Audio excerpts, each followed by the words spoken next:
But, Mr. President, I feel that there is a lack of seriousness. Perhaps world leaders some of the leaders who can do a lot, do not realize the urgency of the situation. We have a lot of ideas, but as someone said, ideas without funding is mere hallucination. Pakistan, I'll give you start with my own country. Our country is amongst the top 10 nations in the world which are most affected by climate change. We depend upon our rivers. We are mainly an agricultural country. And 80% of the water in our rivers comes from our glaciers. The glaciers, not just on the Pakistani side, even India. The 80% of the water in Ganges and the Indian rivers also comes from the glaciers, from the Himalayan glaciers, Karakoram, Hindu Kush. And these glaciers are melting at quite a rapid pace. We detected already 5,000 glacial lakes in our mountains. And if this keeps going, if nothing is done, we are scared that humans are facing a huge catastrophe. In my country, when my party came to power in the province of KP, we planted 1 billion trees in 5 years. Now we've set ourselves a target of 10 billion trees in Pakistan. Idea being to counter the effects of global warming. But one country cannot do anything. This has to be a combined effort of the world. My optimism comes from the fact that humans, the Almighty has endowed humans with great powers. We can do anything, provided our survival instinct is stirred up. And this is really what I hope that the United Nations will take a lead in this. There must be more emphasis. Richer countries must be pushed. Countries that are mainly are responsible for greenhouse gas emissions. They must be pushed because our country contributes minuscule amount to greenhouse gases. So I feel that the United Nations must take leadership in this. My second issue for me right now is even more critical. Mr. President, every year, billions of dollars leave the poorer countries and go towards rich countries. Billions of dollars siphoned off by the ruling elites of the developing world. And they find their way into Western bank accounts, offshore accounts, tax havens, expensive properties hidden behind companies bought in Western capitals. Mr. President, this is devastating the developing world. This is causing more poverty, debts. It's impoverishing the developing world. The difference between rich and poor countries is growing because of this. Money laundering, which happens because money leaves the poorer countries into rich countries, is not treated the same as, for instance, money from drugs or terror financing. The seriousness which terror financing and money from drugs, the way it is treated, it's not the same. The way the poor countries are being plundered by their elites. It's not happening. In my country, when I took charge of our government a year back, In the 10 years preceding that, our total debt went up 4 times. The debt we had accumulated in 60 years, just in 10 years, it went up 4 times. As a result, the total revenue we collected in 1 year, half of it went into debt servicing. How are we going to spend money on our human beings, 220 million people, when half the money is going into debt servicing? Because our country was plundered by the elites, the ruling elite. And easily they could get the money out. And when, Mr. President, we located properties in Western capitals bought by this money through corruption and money laundering, located the properties of these corrupt leaders, we find it so difficult to retrieve it. That money, if we retrieved that money, we could spend on our human beings. But it's so difficult. The laws protecting these criminals. We do not have the sort of money to have expensive lawyers and spend millions and millions of dollars.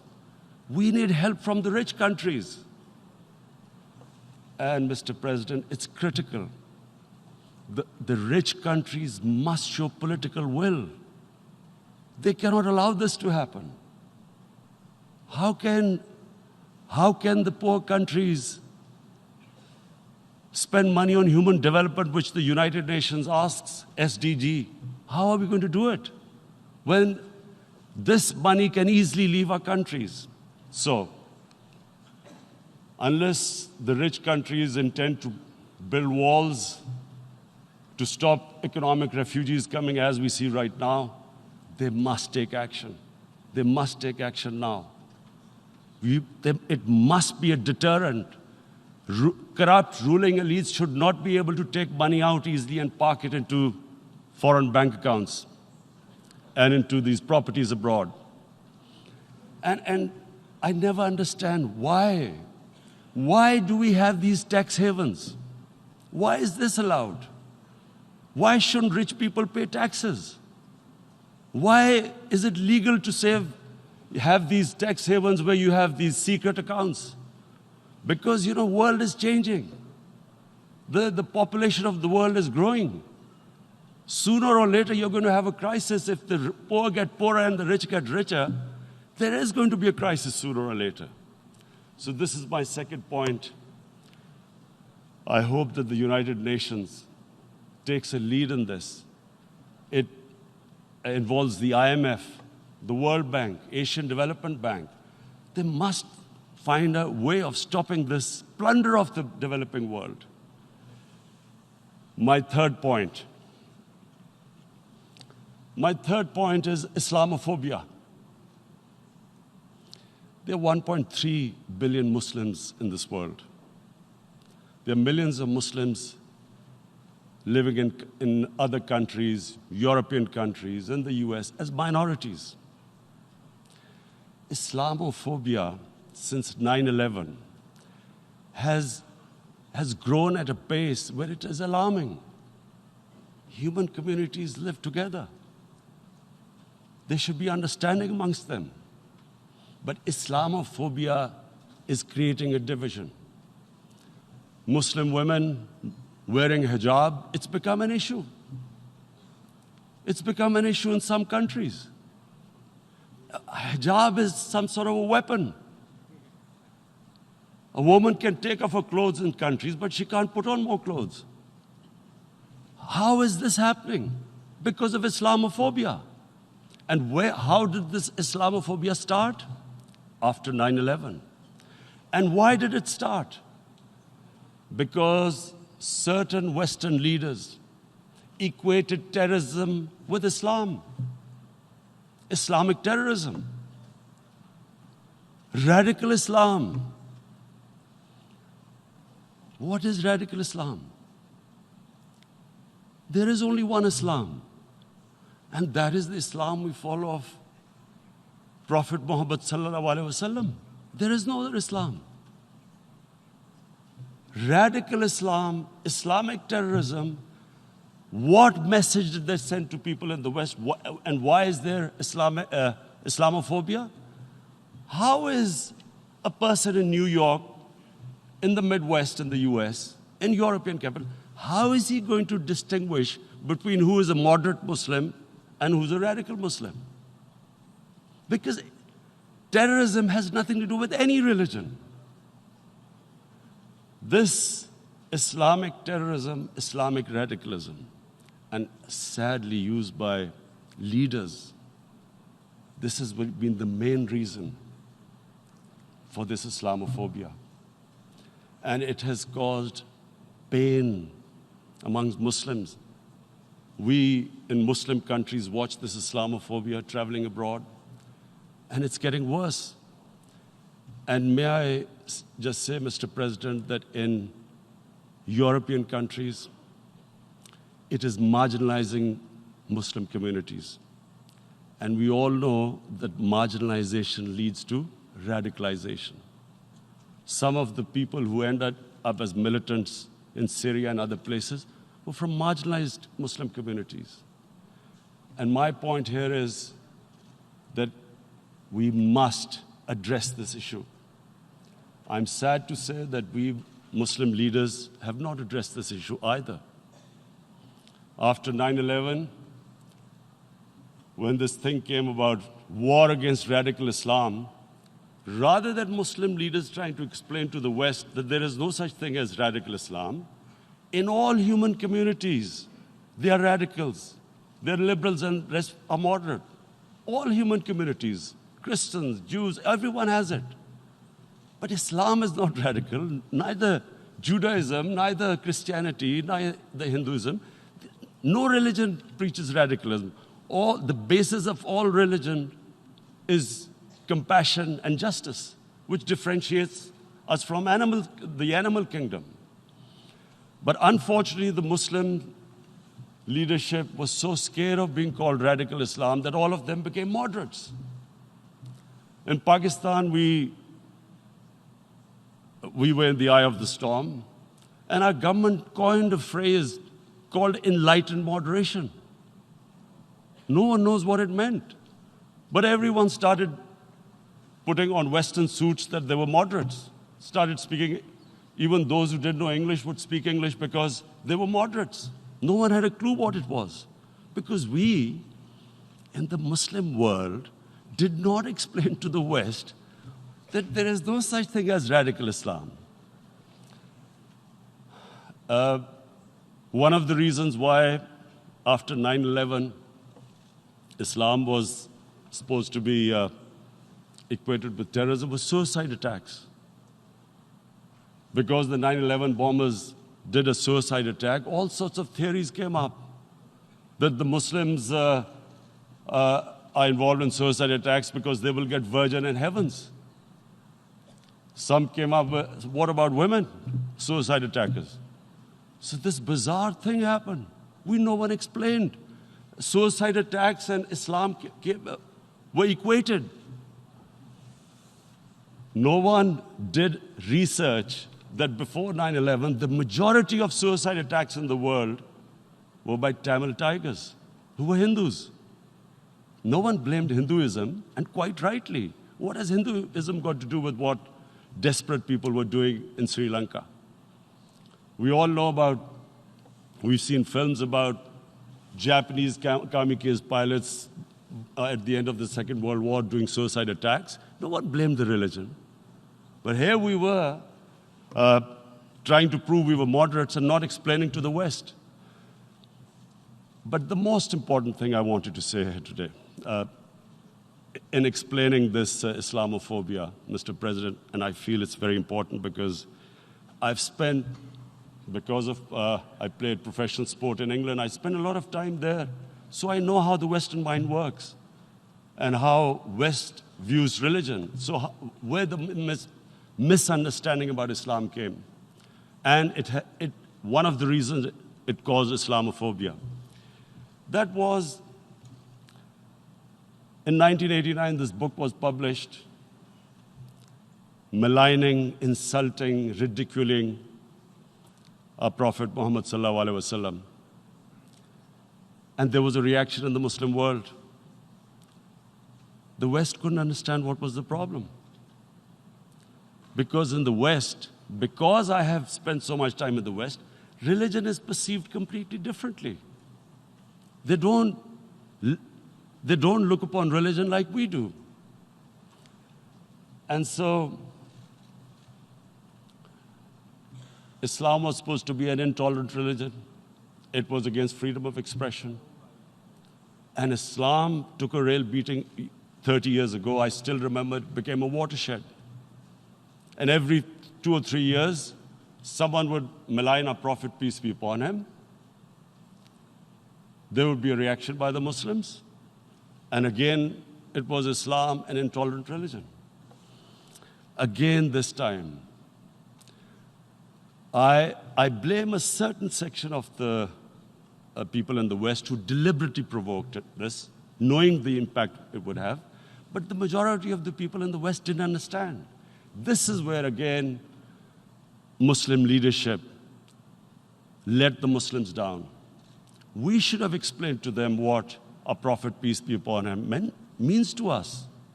So in 1 minute, I'll try and explain what he means to us. Our Prophet was the witness to the divine book, the Holy Quran. The Holy Quran is the book of guidance for Muslims, and the Prophet's life was living the Quran. He was an example of what the Quran guided us to be. So he is the ideal we all try to get to. The Prophet created the state of Medina, the first state in Islam.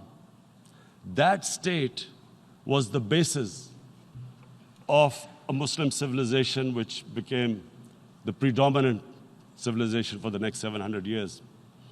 And what was that state? I hear such strange things about Islam, that it is against women, it's against minorities.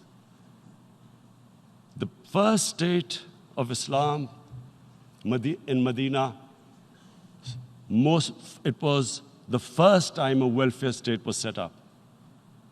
The state took responsibility of the weak, widows, orphans, poor people, handicapped. It taxed the rich, spent the money on the poor. The state announced that all human beings are children of Adam, hence equal, whatever the color of their skin. The state announced, the Prophet announced that, and slavery, the whole system depended on slavery as it did for many years in the Western societies. The Prophet said that one of the greatest deeds is to free a slave. But because the society depended on slavery, he said, but if you have to, treat them as an equal member of the family. And as a result, something happened in a Muslim world which hasn't happened in any other civilization. Slave dynasties appeared. Slaves became kings. The Mamluks, slaves who ruled Egypt. In India, there were slave dynasties. And then, with minorities, again, you hear that Islam is supposed to be against minorities. Let me just make this clear. In Islam, the Prophet announced that everyone was free to practice his religion. It was a sacred duty to protect the places of worship of all religions. He announced that every person is equal in front of law, whatever his religion or his color.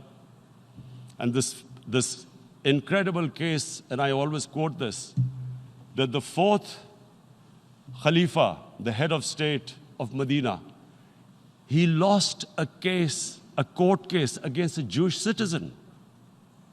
So, number one, it showed there was a rule of law, no one was above law. And number two, that a Jewish citizen was an equal citizen. So, Mr. President, when a Muslim society is unjust to its minorities, it is going against the religion of Islam and our Prophet, peace be upon him. So, it is important to understand this. The Prophet lives in our hearts. When he's ridiculed, when he's insulted, it hurts. As we human beings understand one thing: the pain of the heart is far, far, far more hurtful than physical pain. And that's why the Muslims react. And I always thought that if I ever had the stage, I would try and explain this to the world community, especially to the Western community, because having lived in the Western community, people didn't understand this.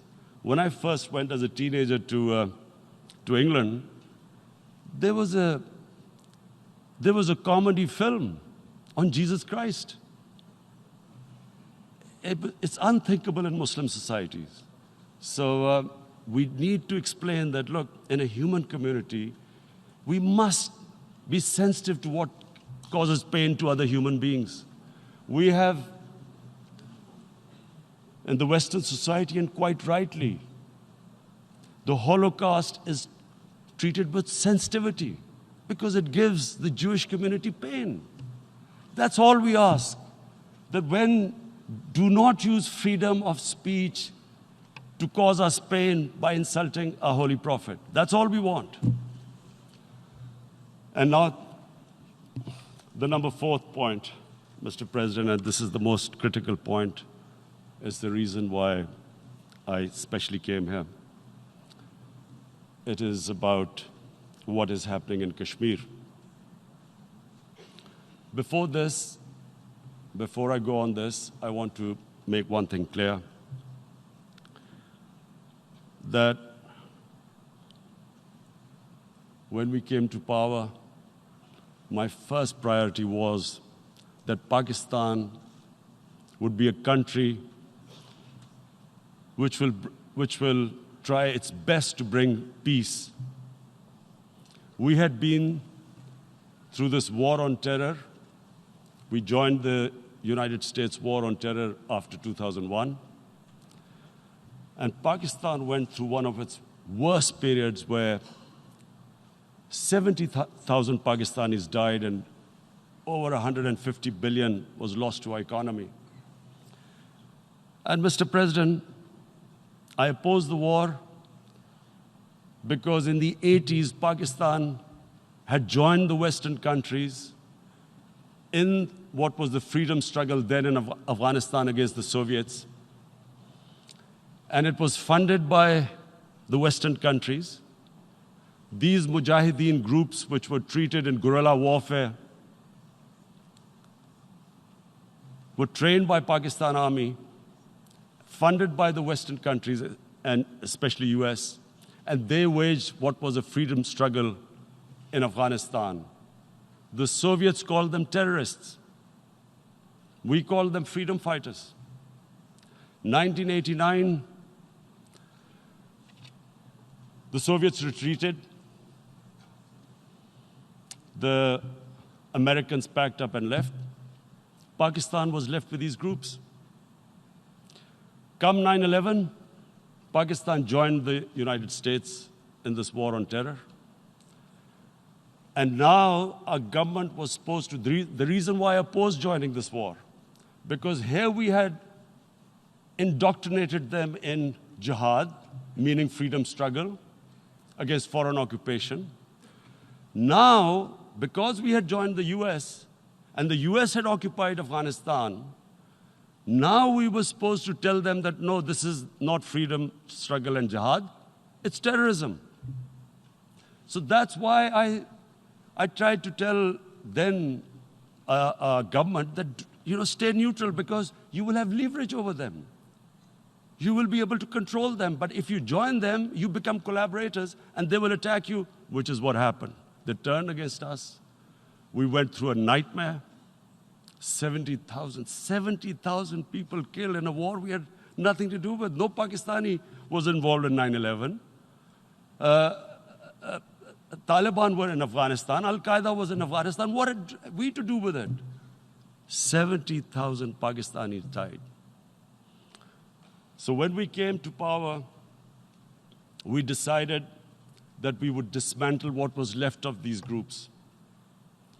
And this decision was taken not just by us, but by all the political parties in Pakistan. Unfortunately, they didn't implement it. So we came to power, we decided to implement it, and we dismantled whatever was left of the groups. And I know that India keeps accusing us that there are these groups there. I would like the United Nations to send observers, see for themselves what we've done. No Pakistani government would have dared to do this because it would have created strife. But we decided that there would be no militant organizations in Pakistan. So I need to give you this background and to what I'm going to say later on. And secondly, we started mending fences. I invited the Afghan president. We developed a relationship with Afghanistan. We had problems with Iran. We mended fences there. And then India. Now let me just give you a little background about my relationship with India. Because of cricket, and cricket being it's a passion in the subcontinent, I had great following in India. I have friends in India, and I loved going to India. So immediately, when my party came to power, the first thing we did was to immediately reach out to India. And I spoke to President Modi, and I said, look, we have similar problems. Climate change, poverty, let's get together. Let's resolve our differences through trade. Let's build a relationship on trust. Prime Minister Modi told me that, there were terrorist attacks from Pakistan. I said, we have problems with you. There are terrorist attacks which we know are instigated by India in Balochistan.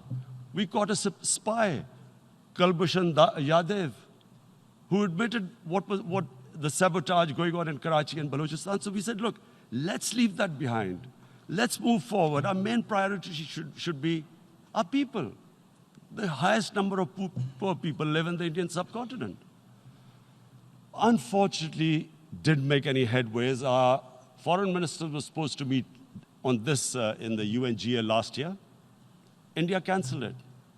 We thought that it's their election coming up. It's a nationalist, ultra-nationalist party. It doesn't want to cozy up to Pakistan. So we thought, okay, we'll wait till the elections. Meanwhile, a 20-year-old Kashmiri boy, whose father said was radicalized by the security forces in Kashmir, blew himself up on an Indian convoy. Immediately, India blamed us. I spoke to the Indian public on television. I said, if you give us any iota of proof, we will immediately take action because we've clamped down on these groups. Rather than sending us any proofs, they sent their jets in, they bombed us. We retaliated.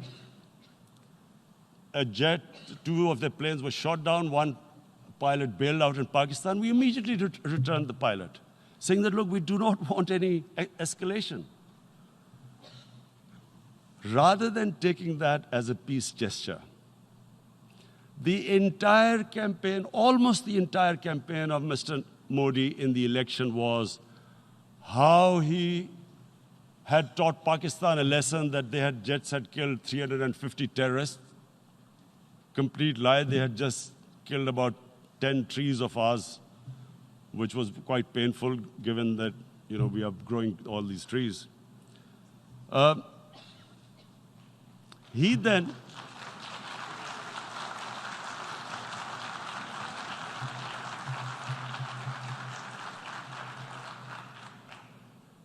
the election campaign, Mr. Modi used words like, this is just a trailer. The movie is about to start. I went into Pakistan and taught them a lesson. This was the election campaign. Okay, so we thought, us politicians make all these statements to win elections. So, okay, after elections, we'll get back to our normal relationship. Well, the moment the elections ended, we approached India. No response, but then we discovered they were trying to push us in the FATF blacklist to bankrupt us. That's when we realized there was an agenda. And that agenda became obvious on the 5th August when India went against 11 United Nations Security Council resolutions which say that Kashmir is a disputed territory and the people of Kashmir have the right of self-determination. They went against that. They went against Simla Accord, which is about bilateral, sorting out our differences through bilateral means, went against that. They actually went against the Indian Constitution. Illegally, they revoked Article 370, which gave Kashmir the special status. They got an extra 180,000 troops there. Total number of security forces in Kashmir now are 900,000. And they put 8 million people of Kashmir under curfew.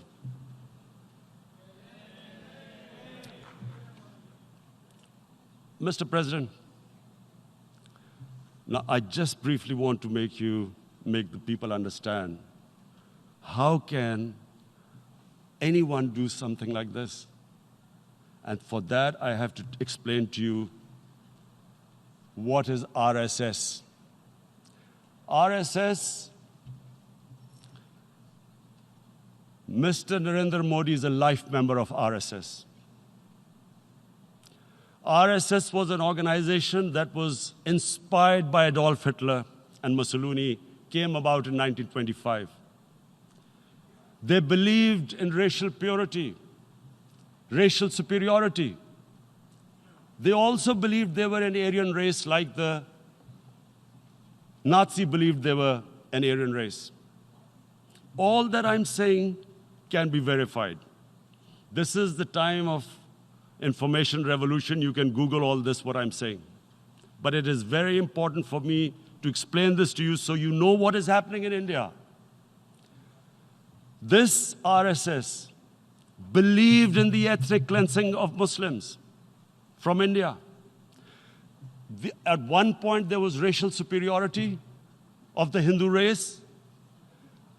Secondly, it was hatred for the Muslims and for the Christians because they believed that this golden age of Hindu civilization was stopped because of Muslim rule centuries back and then the British rule of India. So it was racial superiority and hatred for Muslims and Christians. This is openly stated. You look at the founding fathers of RSS, Golwalkar and Savarkar. Just Google them and you'll find out.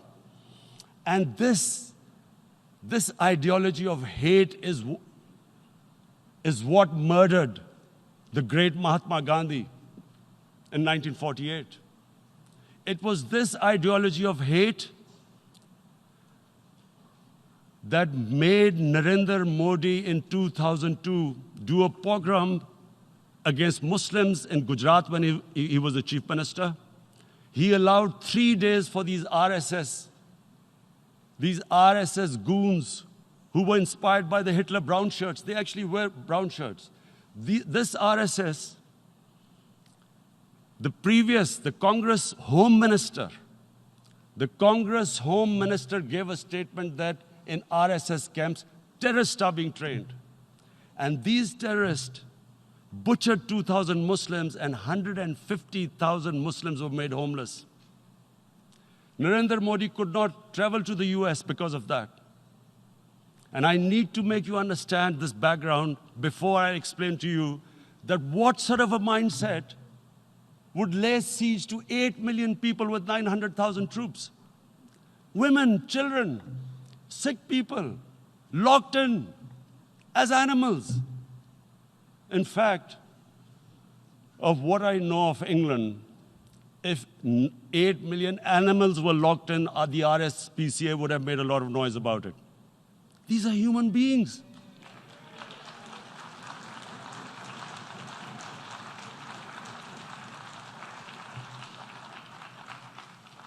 And Mr. President, what comes with racial superiority, these illusions of Aryan superior race, is arrogance. The two go together. And it's arrogance that makes people make mistakes and do stupid things. Cruel things like what Narendra Modi has done. It's sheer arrogance. And it's arrogance that has blinded him from the fact that what is going to happen when the curfew is lifted? Has he thought about it? This hasn't been thought through. What is he going to do when he lifts the curfew? Does he think that people of Kashmir will quietly accept the status quo because India has changed the constitution and taken away the special status? They'll accept that? Mr. President, 100,000 Kashmiris have died in the past 30 years because they were denied the right given by the United Nations, the right for self-determination. 100,000 have died and 11,000 women have been raped. There are two United Nations human rights reports on this. The world hasn't done anything because India is a huge market, 1.2 billion people. Sadly, the material prevails over the human. But this has serious consequences. Again, I repeat, that's why I'm here. Look, what is going to happen when the curfew is lifted will be a bloodbath. The people will come out. There are 900,000 troops there. They haven't come to, as Narendra Modi says, he's done this for prosperity of Kashmir. This is supposed to be for the development. These 900,000 troops, what are they going to do when they come out? There'll be a bloodbath. Has he thought it through what happens then? Mr. President, has anyone thought that what happens when there is a bloodbath? What do you think the impact will have on people of Kashmir?